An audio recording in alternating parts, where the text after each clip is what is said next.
Speaker, I present the budget for 25-26. This budget continues our government's efforts to A. Accelerate growth, B. Secure inclusive development, C. Invigorate private sector investments, D.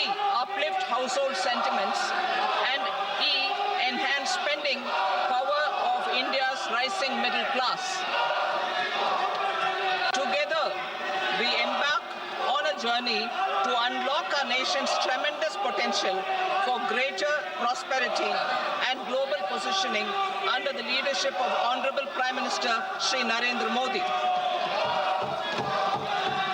As we complete the first quarter of the 21st century, continuing geopolitical headwinds suggest lower global economic growth over the medium term. However, our aspiration for a Vikasit Bharat inspires us, and the transformative work we have done during our government's first 2 terms guides us to march forward resolutely. Our economy is the fastest growing among all major economies. Our development track record for the past 10 years and structural reforms have drawn global attention. Confidence in India's capability and potential has only grown in this period. We see the next 5 years as a unique opportunity to realize Sabka Vikas, stimulating balanced growth of all regions. The great Telugu poet and playwright Gurujada Apparao had said, "Deshamante matti kadoy, deshamante manushuloy," meaning a country is not just its soil, a country is its people. In line with this, for us, Vikasit Bharat encompasses zero poverty, 100% quality good school education, access to high quality, affordable and comprehensive health care, 100% skilled labor with meaningful employment, 70% women in economic activities, and farmers making our country the food basket of the world. In this budget, the proposed development measures span 10 broad areas, focusing on Garib, youth, Annadata, and Nari, spurring agricultural growth and productivity, building rural prosperity and resilience, taking everyone together on an inclusive growth path, boosting manufacturing and furthering Make in India, supporting MSMEs, enabling employment-led development, investing in people, economy, and innovation, securing energy supplies, promoting exports, and nurturing innovation. For this journey of development, our 4 powerful engines are agriculture, MSME, investments, and exports. The fuel, our reforms, our guiding spirit, inclusivity, and the destination, Vikasit Bharat. This budget aims to initiate transformative reforms across 6 domains. During the first 5 years, these will augment our growth potential and global competitiveness. The domains are taxation, power sector, urban development, mining, financial sector, and regulatory reforms. Agriculture as the first engine.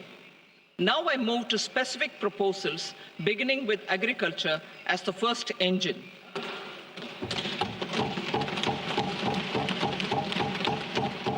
Prime Minister Dhan Dhanya Krishi Yojana, developing agri-districts program.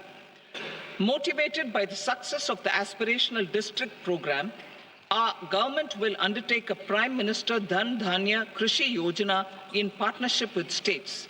Through the convergence of existing schemes and specialized measures, the program will cover 100 districts with low productivity, moderate crop intensity, and below average credit parameters. It aims to 1. Enhance agricultural productivity, 2. Adopt crop diversification and sustainable agricultural practices, 3. Augment post-harvest storage at the panchayat and block level. 4. Improve irrigation facilities. And 5. Facilitate availability of long-term and short-term credit. This program is likely to help 1.7 crore farmers. Building rural prosperity and resilience. A comprehensive multi-sectoral rural prosperity and resilience program will be launched in partnership with the states. This will address underemployment in agriculture through skilling, investment, technology, and invigorating the rural economy. The goal is to generate ample opportunities in rural areas so that migration is an option but not a necessity.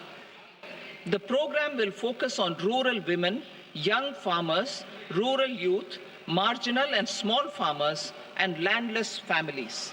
The details are in Annexure A. Domestic best practices will be incorporated, and appropriate technical and financial assistance will be sought from multilateral development banks. In phase 1, 100 developing agri-districts will be covered. Atmanirbharta in pulses. Our government is implementing the National Mission for Edible Oilseed for achieving Atmanirbharta in edible oils. Our farmers have the capability to grow enough for our needs and more.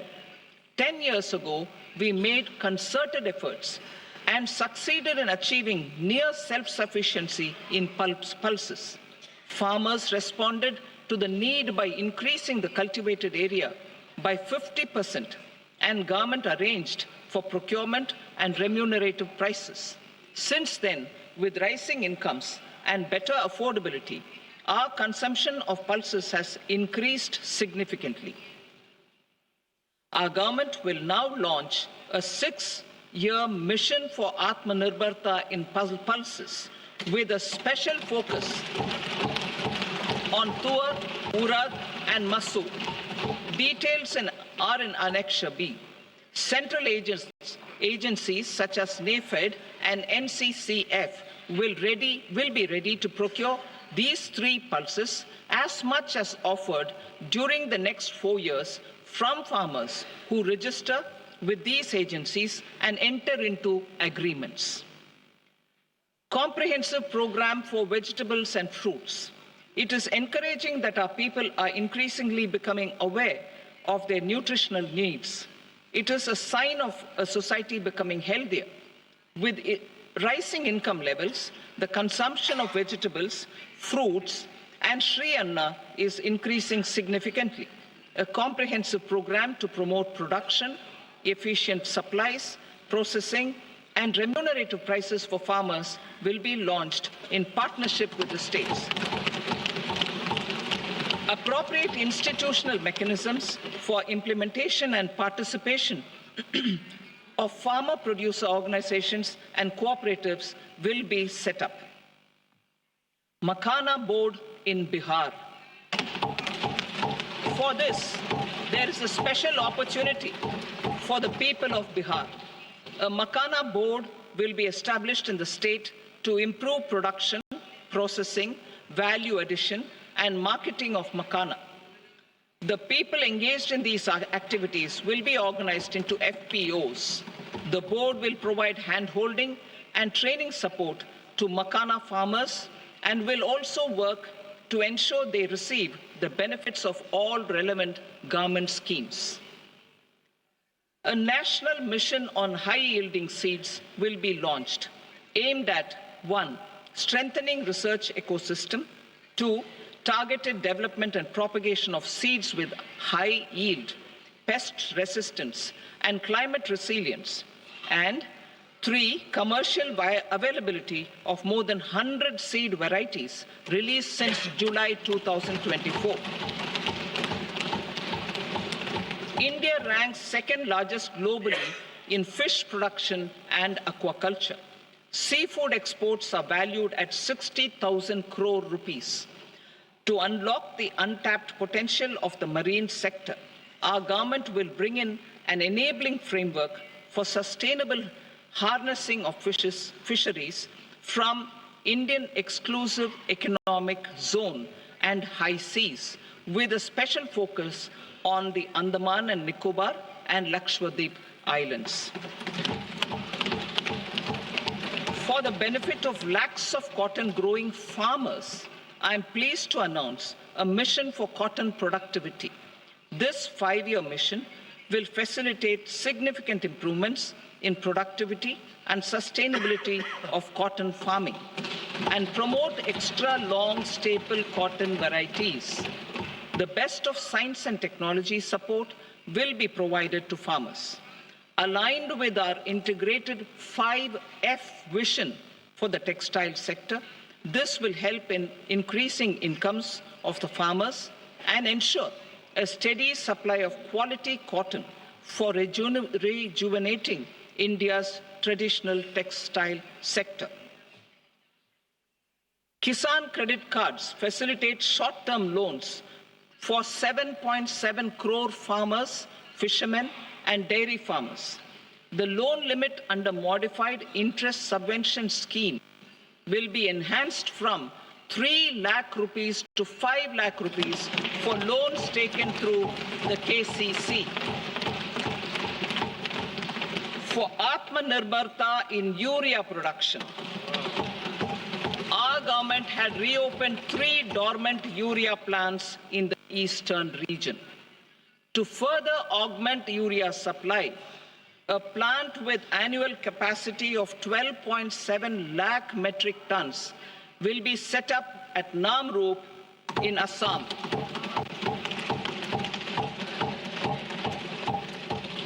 India Post, with 1.5 lakh rural post offices, complemented by the India Post Payment Bank and a vast network of 2.4 lakh Dak Sevaks, will be repositioned to act as a catalyst for the rural economy. Details are at Annexure C. India Post will also be transformed as a large public logistics organization.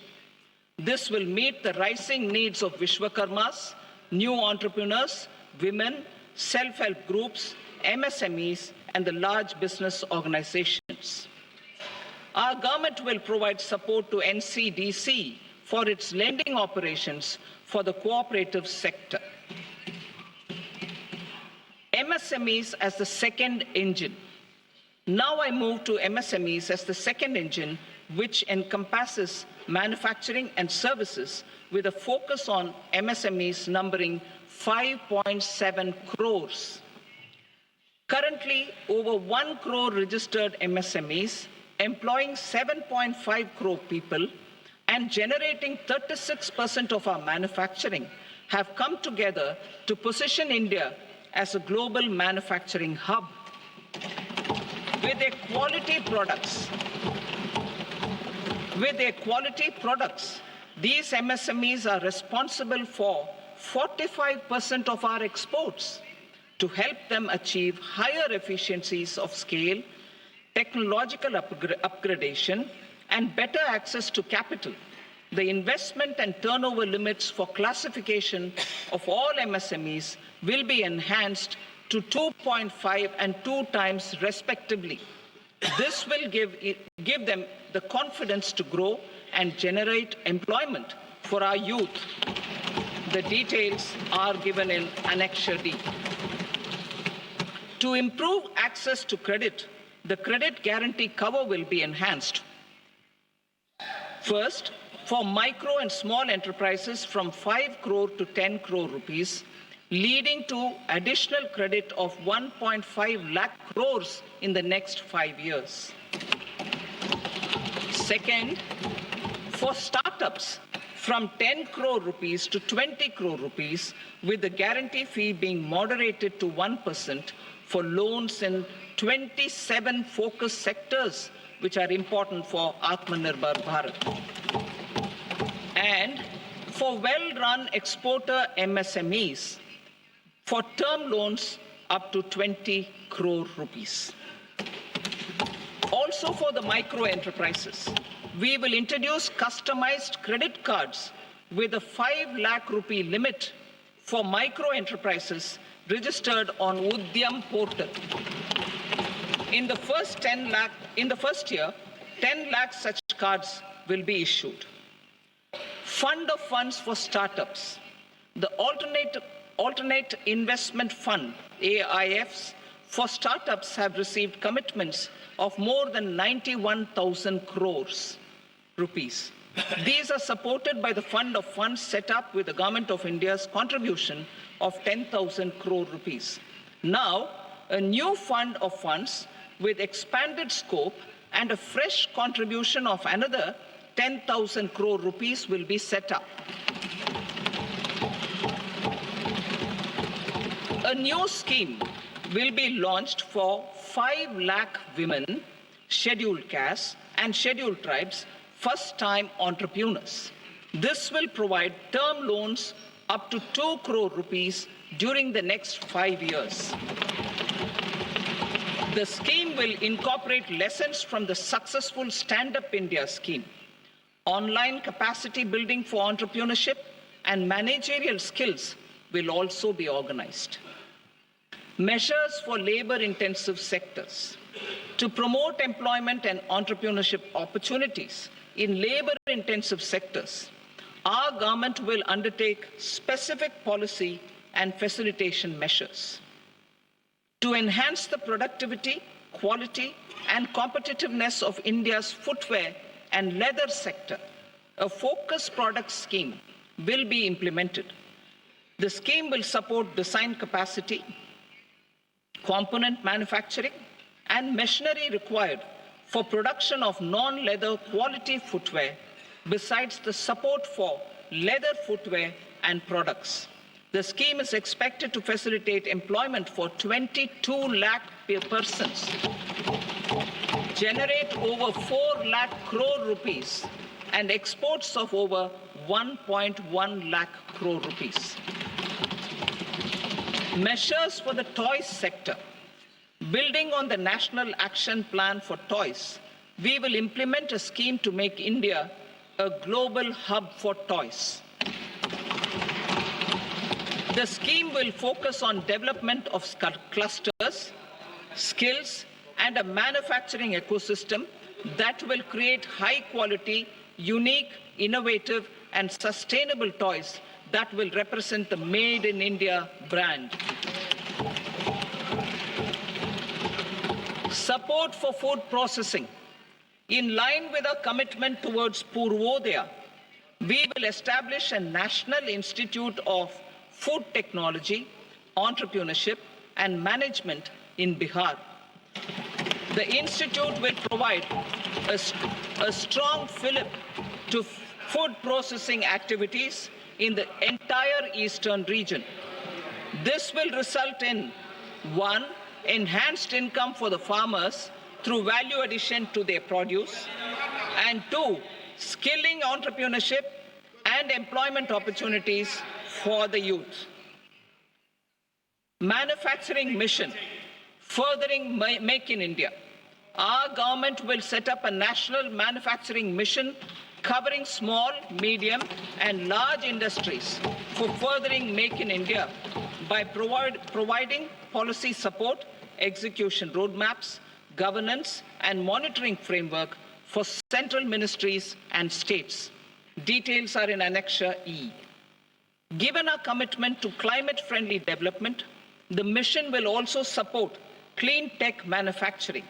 This will aim to improve domestic value addition and build our ecosystem for solar PV cells, EV batteries, motors and controllers, electrolyzers, wind turbines, very high voltage transmission equipment, and grid-scale batteries.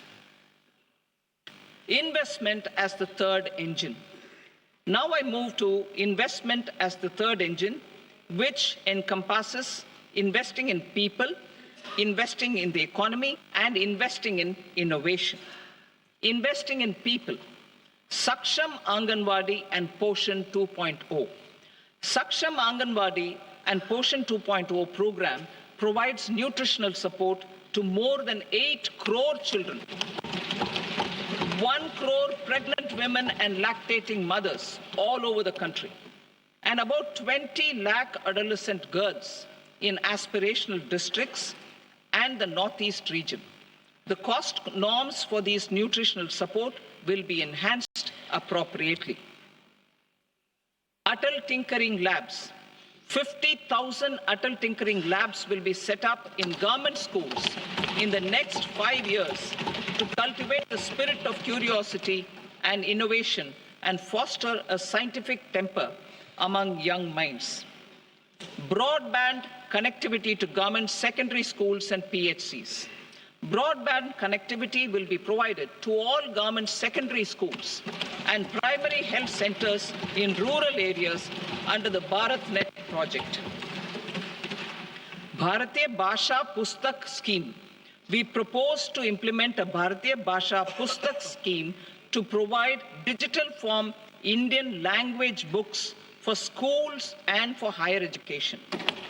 This aims to help students understand their subjects better and in their language. National Centers of Excellence for Skilling.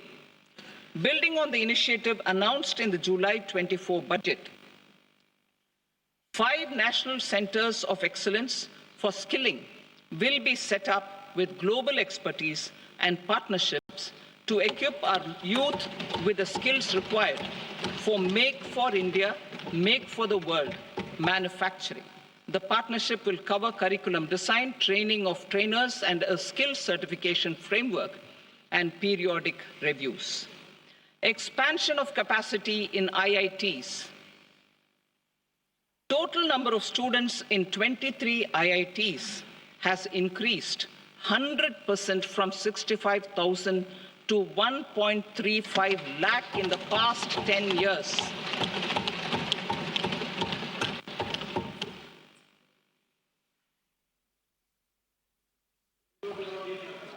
Additional infrastructure will be created in the 5 IITs started after 2014 to facilitate education for 6,500 more students.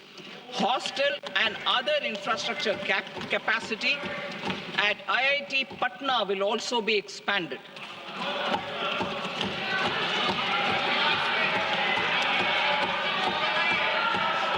Center of Excellence.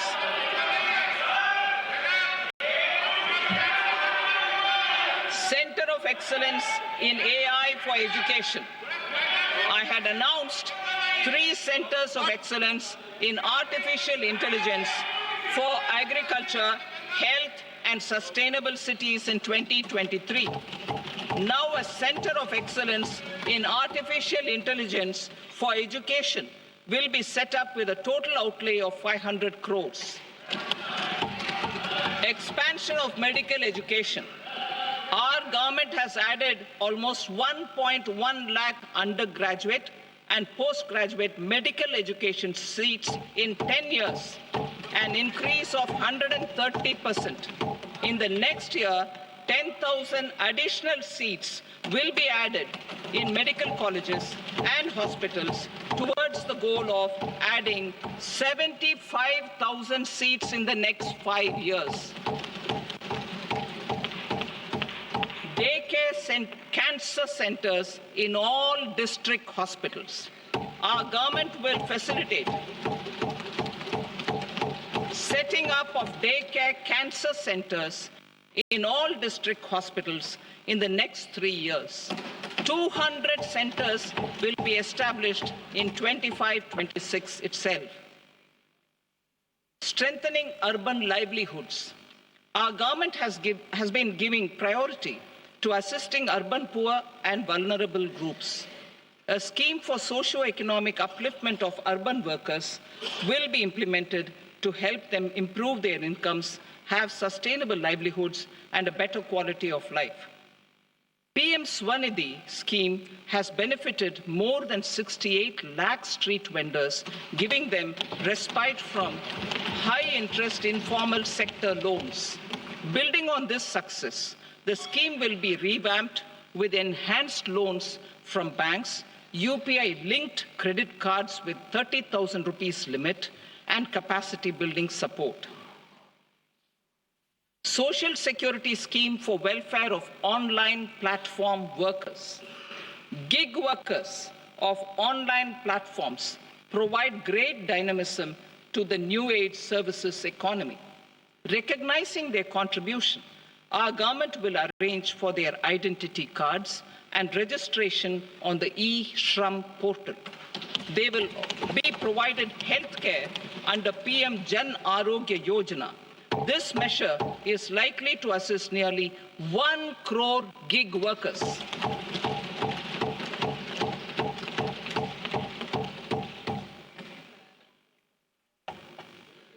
Investing in the economy. Public-private partnership in infrastructure. Each infrastructure-related ministry will come up with a 3-year pipeline of projects that can be implemented in PPP mode. States will also be encouraged to do so and can seek support from the India Infrastructure Project Development Fund, which is a scheme to prepare PPP proposals.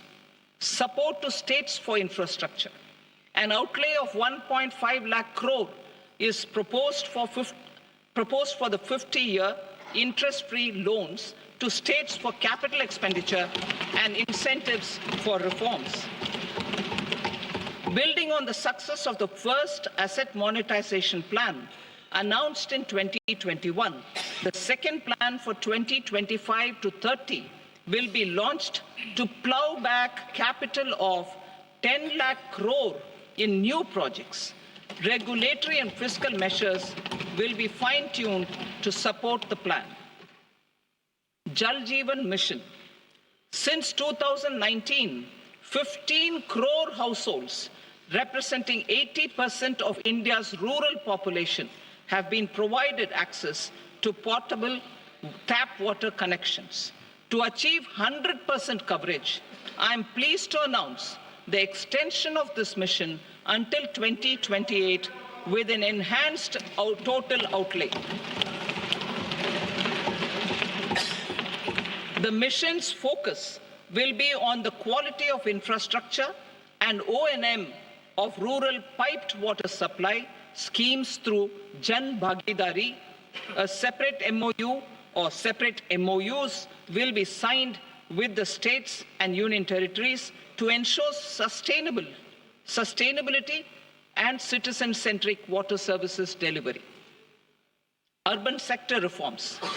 Building on the July budget proposals, urban sector reforms related to governance, municipal services, urban land and planning will be incentivized. Urban Challenge Fund.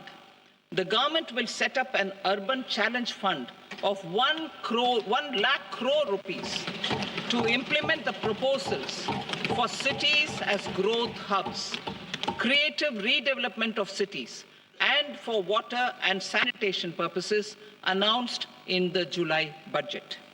This fund will finance up to 25% of the cost of bankable projects, with a stipulation that at least 50% of the cost is funded from bonds, bank loans, and PPPs. An allocation of 10,000 crore is proposed in 2025-26. Power sector reforms.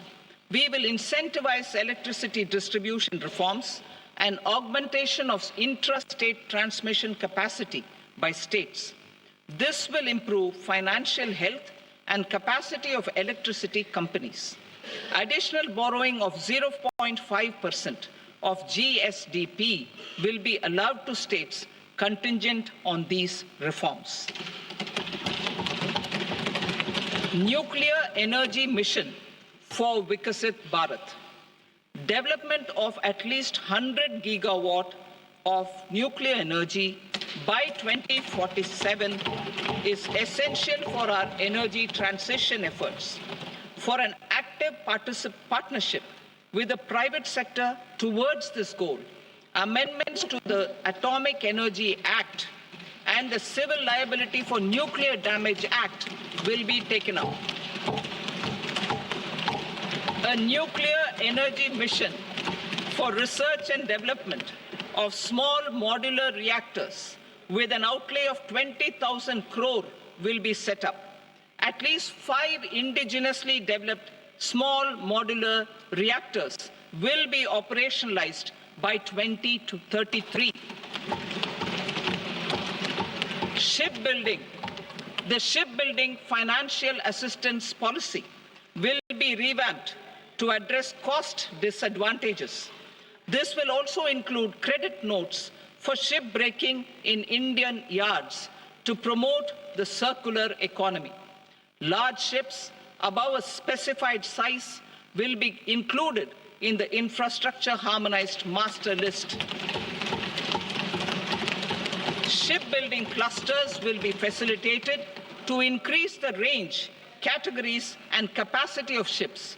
This will include additional infrastructure, facilities, skilling, and technology to develop the entire ecosystem. Maritime Development Fund.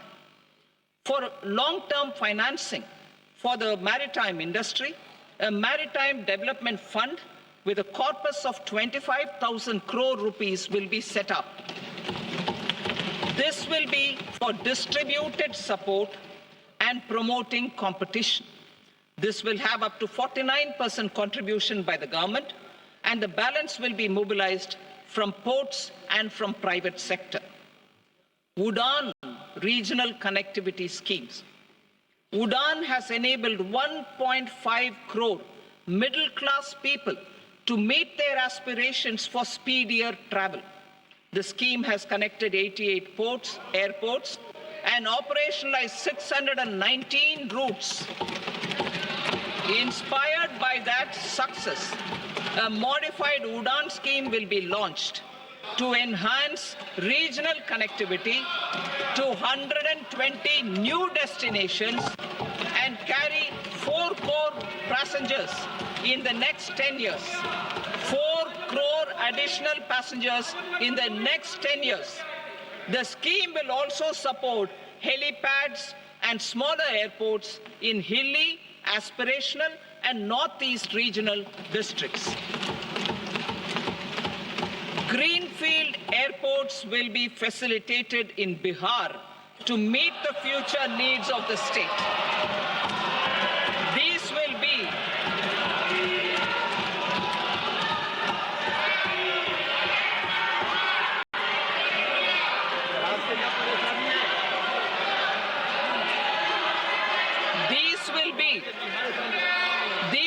be in addition to the expansion of the capacity of Patna Airport and a brownfield airport in Beta. Western Kosi Canal project in Mithilanchal. Financial support will be provided for the Western Kosi Canal ERM project, benefiting a large number of farmers, cultivating over 50,000 hectares of land in the Mithilanchal region of Bihar. Mining sector reforms. Mining sector reforms, including those for minor minerals, will be encouraged through sharing of best practices and institutions of a state mining index. A policy for recovery of critical minerals from tailings will be brought out. Under the special window for affordable and mid-income housing, SWAMI, 50,000 dwelling units in stressed housing projects have been completed and keys handed over to home buyers. Another 40,000 units will be completed in 2025, further helping middle-class families who were paying EMIs on loans taken for apartments while also paying rent for their current dwellings. Building on this success, SWAMI Fund 2 will be established as a blended finance facility with contribution from the government, banks, and private investors. This fund of 15,000 crore rupees will aim for expeditious completion of another 1 lakh units. PM Gati Shakti data for private sector. For furthering PPPs and assisting the private sector in project planning, access to relevant data and maps from the PM Gati Shakti portal will be provided. Tourism for employment-led growth. Top 50 tourist destination sites in the country will be developed in partnership with states through a challenge mode. Land for building key infrastructure will have to be provided by the states. Hotels in these destinations will be included in the infrastructure harmonized list. The following measures will be taken for facilitating employment-led growth. Organizing intensive skill development programs for our youth, including in institutes of hospitality management. Providing mudra loans for homestays. Improving ease of travel and connectivity to tourist destinations. Providing performance-linked incentives to states for effective destination management, including tourist amenities, cleanliness, and marketing efforts. And introducing streamlined e-visa facilities along with visa fee waivers for certain tourist groups. Continuing with the emphasis on places of spiritual and religious significance in the July budget, there will be a special focus on destinations related to the life and times of Lord Buddha. Medical tourism and heal in India. Medical tourism and heal in India will be promoted in partnership with the private sector along with capacity building and easier visa norms. Investing in innovation. To implement private sector-driven research, development and innovation initiatives announced in the July budget, I am now allocating 20,000 crore rupees for this purpose. A deep tech fund of funds will also be explored to catalyze the next generation startups as a part of this initiative. In the next 5 years, under the PM Research Fellowship Scheme, we will provide 10,000 fellowships for technological research in IITs and IISc with enhanced financial support. The second gene bank with 10 lakh germplasm lines will be set up for future food and nutritional security. This will provide conservation support to both public and private sectors for genetic resources. We will start a national geospatial mission to develop foundational geospatial infrastructure and data. Using PM Gati Shakti, this mission will facilitate modernization of land records, urban planning, and design of infrastructure projects. A Gyan Bharatam mission for survey, documentation, and conservation of our manuscript heritage with academic institutions, museums, libraries, and private collectors will be undertaken to cover more than 1 crore manuscripts. We will set up a national digital repository of Indian knowledge systems for knowledge sharing. Now I move to exports as the fourth engine. We will set up an export promotion mission with sectoral and ministerial targets driven jointly by the Ministries of Commerce, MSME, and Finance. It will facilitate easy access to export credit, cross-border factoring support, support to MSMEs to tackle non-tariff measures in overseas markets. A digital public infrastructure, Bharat Trade Net, for international trade will be set up as a unified platform for trade documentation and financing solutions. This will complement the Unified Logistics Interface platform. The BTN will be aligned with international practices. Support will be provided to develop domestic manufacturing capacities for our economy's integration with global supply chains. Sectors will be identified based on objectives criteria. Facilitation groups with participation of senior officers and industry representatives will be formed for select products and supply chains.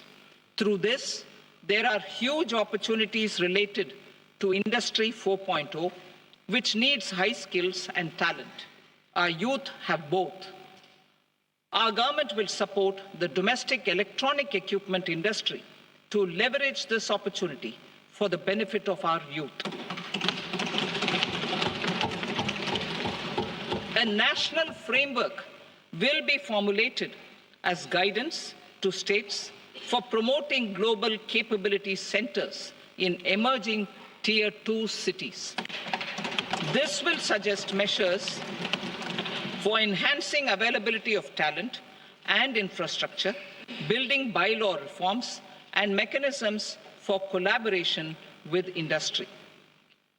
Our government will facilitate upgradation of infrastructure and warehousing for air cargo, including high-value perishable horticultural produce.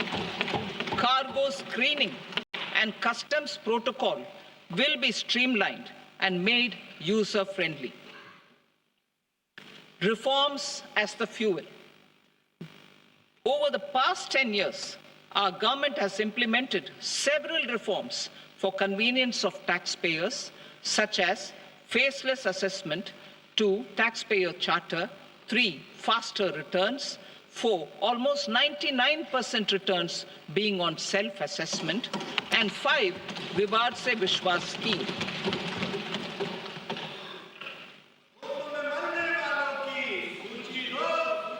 Continuing these efforts, I reaffirm the commitment of the Tax Department to trust first, scrutinize later. I also propose to introduce the new income tax bill next week.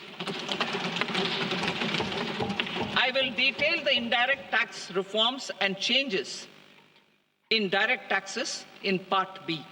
Financial sector reforms. The FDI limit for the insurance sector will be raised from 74 to 100%. This enhanced limit will be available for those companies which invest the entire premium in India. The current guardrails and conditionalities associated with foreign investment will be reviewed and simplified. The services of India Post Payment Bank will be deepened and expanded in rural areas. NABFID will set up a partial credit enhancement facility for corporate bonds for infrastructure. Public sector banks will develop Grameen Credit Score framework to serve the credit needs of SHG members and people in rural areas. A forum for regulatory coordination and development of pension products will be set up. To implement the earlier announcement on simplifying the KYC processes, the revamped Central KYC Registry will be rolled out in 2025. We will also implement a streamlined system for periodic updating. Requirements and procedures for speedy approval of company mergers will be rationalized. The scope for fast-track mergers will also be widened and the process made simpler. As proposed in the interim budget, we signed bilateral investment treaties with 2 countries in 2024 to encourage sustained foreign investment, and in the spirit of First Develop India, the current model BIT will be revamped and made more investor-friendly. In the last 10 years, in several aspects, including financial and non-financial, our government has demonstrated a steadfast commitment to ease of doing business. We are determined to ensure that our regulations must keep up with technological innovations and global policy developments. A light-touch regulatory framework based on principles and trust will unleash productivity and employment. Through this framework, we will update regulations that were made under old laws. To develop this modern, flexible, people-friendly and trust-based regulatory framework appropriate for the 21st century, I propose 4 specific measures. A high-level committee for regulatory reforms will be set up for a review of all non-financial sector regulations, certifications, licenses, and permissions. The committee will be expected to make recommendations within a year. The objective is to strengthen trust-based economic governance and take transformational measures to enhance ease of doing business, especially in matters of inspection and compliances. States will be encouraged to join in this endeavor. An investment friendliness index of states will be launched in 2025 to further the spirit of competitive, cooperative federalism. Under the Financial Stability and Development Council, a mechanism will be set up to evaluate impact of the current financial regulations and subsidiary instructions. It will also formulate a framework to enhance their responsiveness and development of the financial sector. In the Jan Vishwas Act 2023, more than 180 legal provisions were decriminalized. Our government will now bring up the Jan Vishwas Bill 2.0 to decriminalize more than 100 provisions in various laws. I now move to fiscal policy. In the July budget, I had committed to staying the course for fiscal consolidation. Our endeavor will be to keep the fiscal deficit each year such that central government debt remains on a declining path as a percentage of the GDP. The roadmap for the next 6 years has been detailed in the FRBM statement. Revised estimates for 2024-25. The revised estimate of the total receipts other than borrowings is 31.47 lakh crore rupees, of which the net tax receipts are 25.57 lakh crore rupees. The revised estimate of the total expenditure is 47.16 lakh crore rupees, of which the capital expenditure is about 10.18 lakh crore rupees. The revised estimate of the fiscal deficit is 4.8% of the GDP. Budget estimates for 25-26. Coming to 25-26, the total receipts other than borrowings and total expenditure are estimated at 34.96 lakh crore rupees and 50.65 lakh crore rupees respectively. The net tax receipts are estimated at 28.37 lakh crore rupees. The fiscal deficit is estimated to be 4.4% of GDP.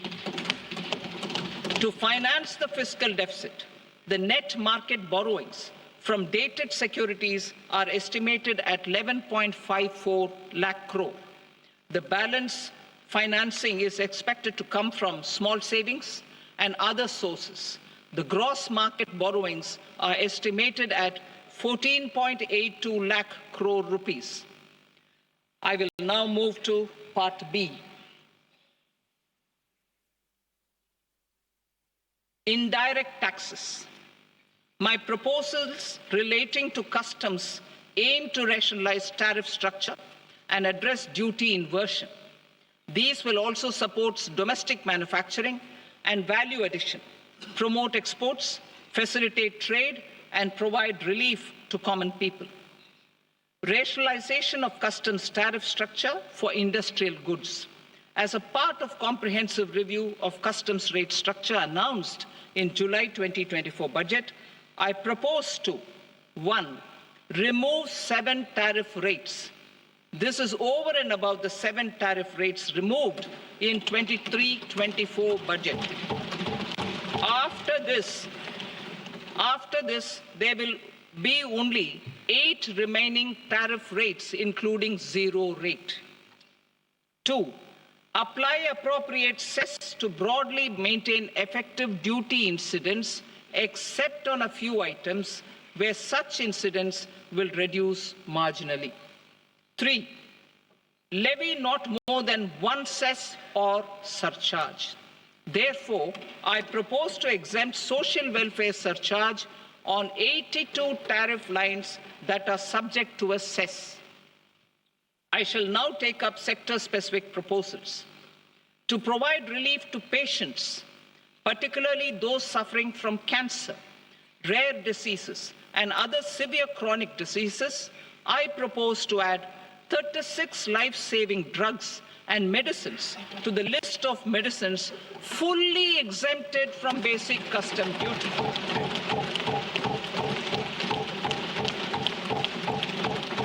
I also propose to add 6 life-saving medicines to the list attracting concessional custom duty of 5%.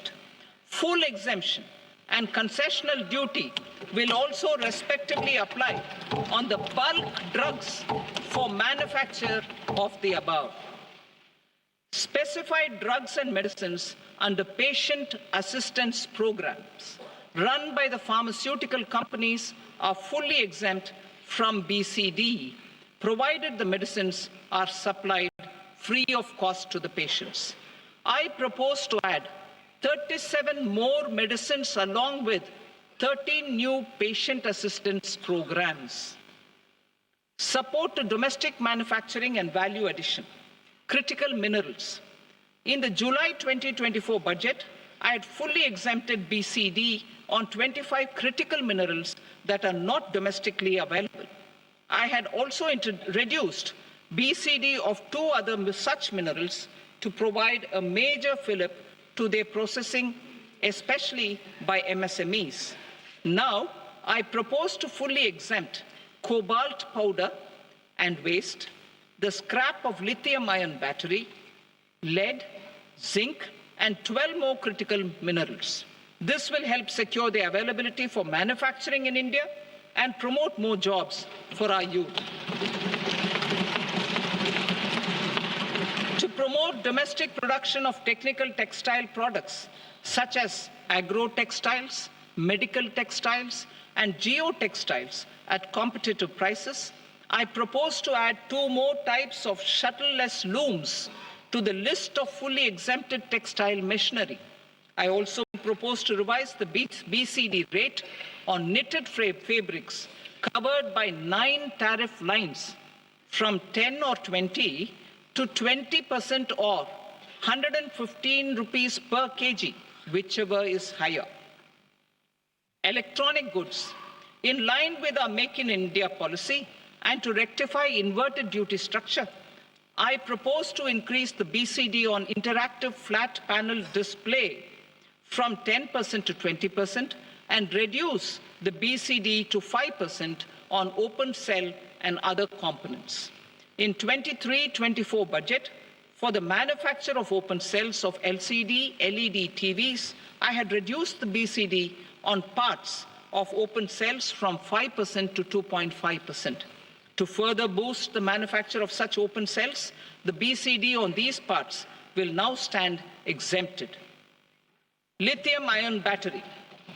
To the list of exempted capital goods, I propose to add 35 additional capital goods for EV battery manufacturing and 28 additional capital goods for mobile phone battery manufacturing. This will boost domestic manufacture of lithium-ion batteries, both for mobile phones and for electric vehicles. Shipping sector. Considering that shipbuilding has a long gestation period, I propose to continue the exemption of BCD on raw materials, components, consumables, or parts for the manufacture of ships for another 10 years.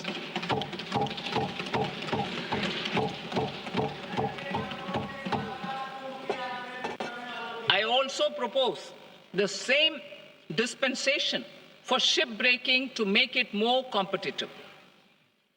Telecommunication. To prevent classification disputes, I propose to reduce the BCD from 20% to 10% on carrier-grade Ethernet switches to make it at par with non-carrier-grade Ethernet switches. Export promotion. To facilitate exports of handicrafts, I propose to extend the time period for export from 6 months to 1 year, further extendable by another 3 months if required. I also propose to add 9 items to the list of duty-free inputs. Leather sector. I propose to fully exempt BCD on wet blue leather to facilitate imports for domestic value addition and employment. I also propose to exempt crust leather from 20% export duty to facilitate exports by small tanners. Marine products. To enhance India's competitiveness in the global seafood market, I propose to reduce BCD from 30% to 5% on frozen fish paste, surimi, for manufacture and export of its analog products. I also propose to reduce BCD from 15% to 5% on fish hydrolysates for manufacture of fish and shrimp feed. In July 2024 budget, to promote development of domestic MROs for aircraft and ships, I had extended the time limit for export of foreign origin goods that were imported for repairs from 6 months to 1 year and further extendable by 1 year. I now propose to extend the same dispensation for railway goods. Time limit for provisional assessment. Presently, the Customs Act 1962 does not provide any time limit to finalize provisional assessments, leading to uncertainty and cost to trade. As a measure of promoting ease of doing business, I propose to fix a time limit of 2 years, extendable by a year, for finalizing the provisional assessment. I propose to introduce a new provision that will enable importers or exporters, after clearance of goods, to voluntarily declare material facts and pay duty with interest but without penalty. This will incentivize voluntary compliance.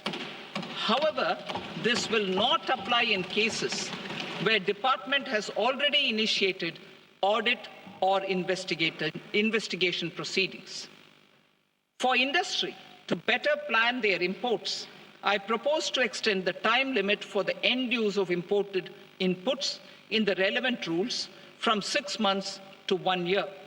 This will provide operational flexibility in view of cost and uncertainty of supply.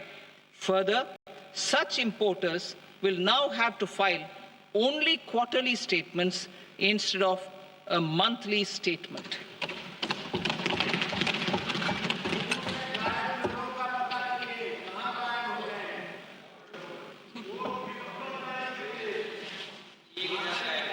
I now come to my direct tax proposals.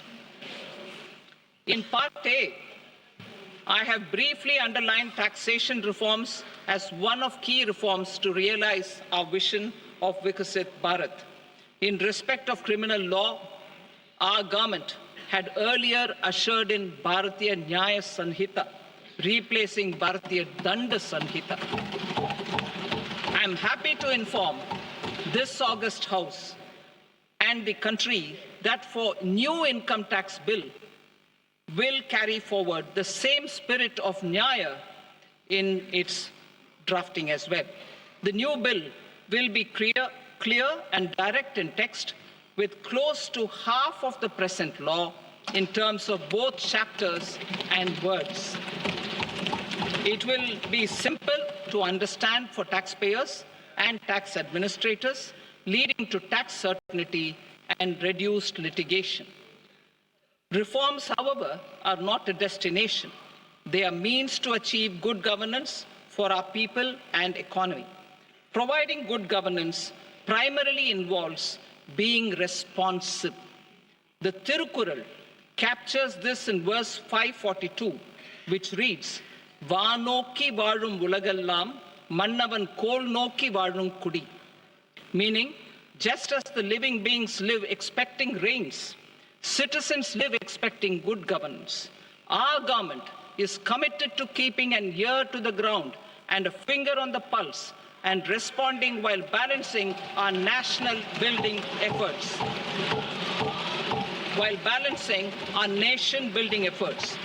The following measures will detail just how our government will, under the guidance of PM Modi, has taken steps to understand and address. I repeat that sentence, sir. The following measures will detail just how our government, under the guidance of PM Modi, has taken steps to understand and address the needs voiced by our citizens. My tax proposals are guided by this spirit.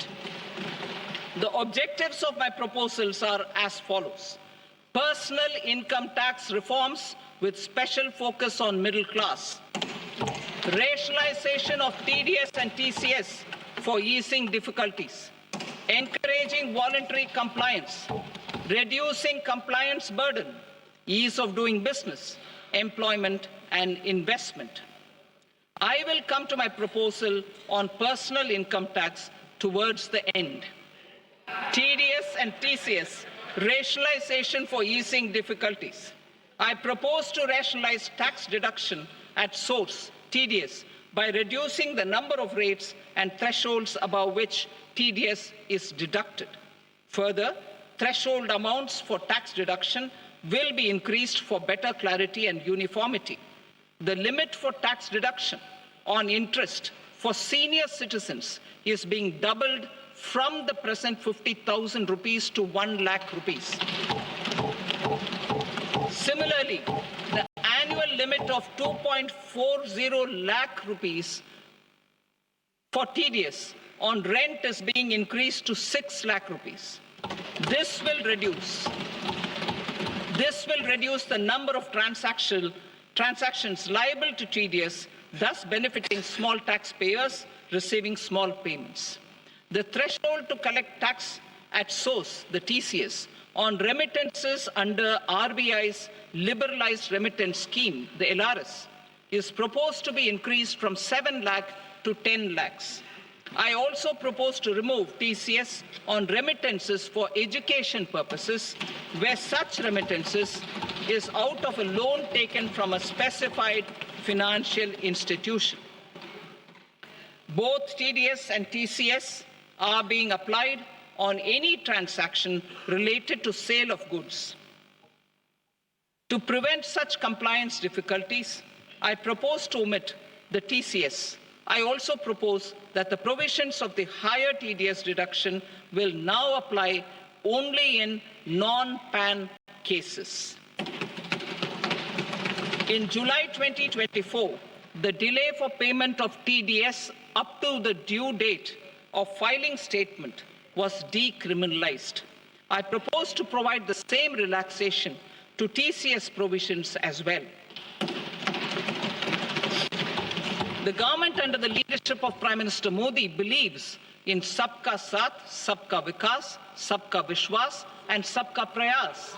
In line with this, we brought in updated return facility in 2022 for voluntary compliance by taxpayers who had omitted to report their correct income. Our trust in taxpayers was proved right.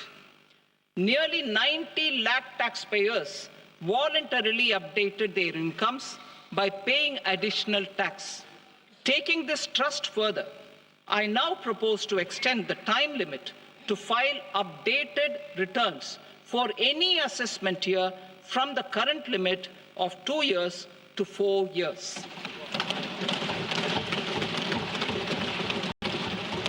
I propose to reduce the compliance burden for small charitable trusts and institutions by increasing their period of registration from 5 years to 10 years. It is also proposed that disproportionate consequences do not arise for minor defaults such as incomplete applications filed by charitable entities. Presently, taxpayers can claim the annual value of self-occupied properties as nil only on the fulfillment of certain conditions. Considering the difficulties faced by taxpayers, it is proposed to allow the benefit of 2 such self-occupied properties without any condition. To streamline the process of transfer pricing and to provide an alternative to yearly examination, I propose to introduce a scheme for determining arm's length price of international transaction for a block period of 3 years. This will be in line with global best practices. With a view to reduce litigation and provide certainty in international taxation, the scope of safe harbor rules is being expanded. A number of senior and very senior citizens have very old national savings schemes accounts. As interest is no longer payable on such accounts, I propose to exempt withdrawals made from NSS by individuals on or after 29th August 2024. I am also proposing to allow similar treatment to NPS Vatsalya accounts as is available to normal NPS accounts subject to overall limits. In my speech in July 2024, I had promised that all processes, including giving effect to appellate orders, shall be digitalized and made paperless over the next 2 years. So I'm happy to announce that digitalization is being made operational now. In July 2024, we brought in the Vivad Se Vishwas scheme to resolve income tax disputes pending in appeal. The scheme has received a great response, with nearly 33,000 taxpayers having availed of the scheme to settle their disputes. I have a few proposals to promote investment and employment. It is proposed to provide a presumptive taxation regime for non-residents who provide services to a resident company that is establishing or operating an electronics manufacturing facility. I further propose to introduce a safe harbor for tax certainty for non-residents who store components for supply to specified electronics manufacturing units. Presently, the tonnage tax scheme is available only to sea-going ships.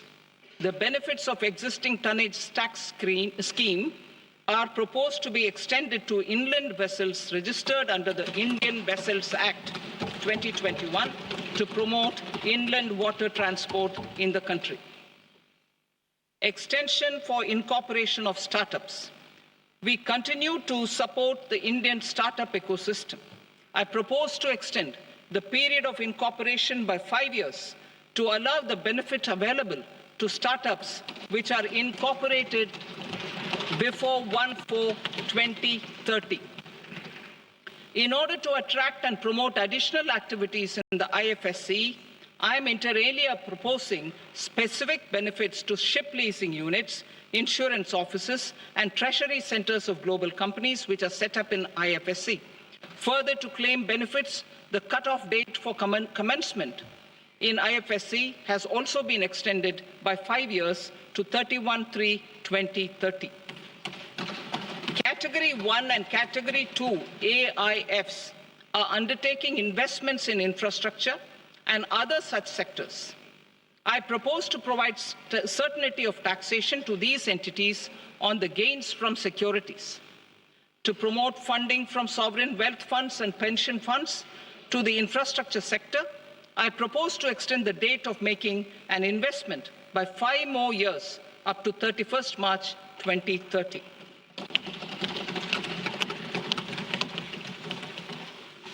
Personal income tax reforms with special focus on middle class. Democracy, demography, and demand are the key support pillars in our journey towards Vikasit Bharat. The middle class provides strength for India's growth. This government, under the leadership of Prime Minister Modi, has always believed in the admirable energy and ability of the middle class in nation building. In recognition of their contribution,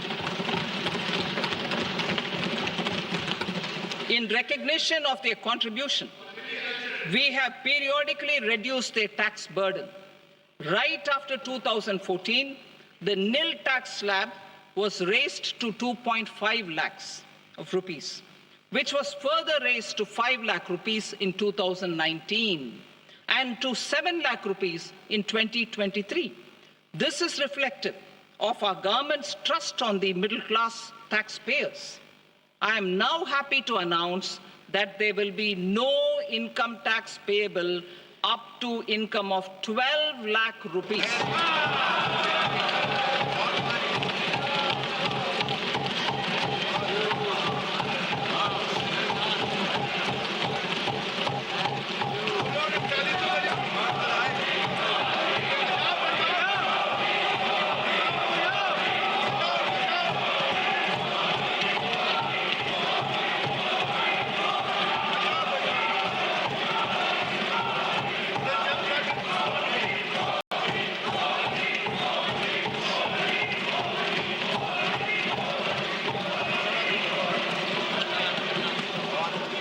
So, average income of 1 lakh per month, other than the special rate income such as capital gains, under the new regime.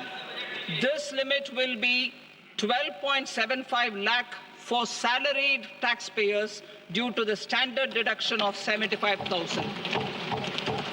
Slabs and rates are being changed across the board to benefit all taxpayers. The new structure will substantially reduce the taxes of the middle class and leave more money in their hands, boosting household consumption, savings, and investment. In the new tax regime, I propose to revise tax rate structures as follows: 0 to 4 lakh rupees nil, 4.8 lakh rupees to 4 to 8 lakh rupees 5%, 8 to 12 lakh rupees 10%, 12 to 16 lakh rupees 15%, 16 to 20 lakh rupees 20%, 20 to 24 lakh rupees 25%, and above 24 lakh rupees 30%. To taxpayers up to 12 lakh of normal income, other than special rate income such as capital gains. I read that again.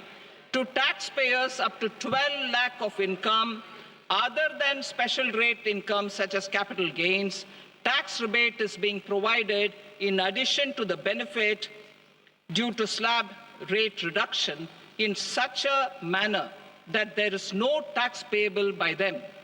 The total tax benefit of slab rate changes and rebate at different income levels can be illustrated with a few examples. A taxpayer in the new regime with an income of 12 lakh rupees will get a benefit of 80,000 rupees in tax, which is 100% of tax payable as per the existing rates. A person having income of 18 lakh rupees will get a benefit of 70,000 rupees in tax, that is 30% of tax payable as per existing rates. A person with an income of 25 lakh gets a benefit of 1,10,000 rupees, that is 25% of his tax payable as per existing rates. Details of my tax proposals are given in the annexure. As a result of these proposals, Honorable Speaker, sir, revenue of about 1 lakh crore in direct taxes and 2,600 crores in indirect taxes will be foregone. Mr. Speaker, sir, with this, I commend the budget to this august House.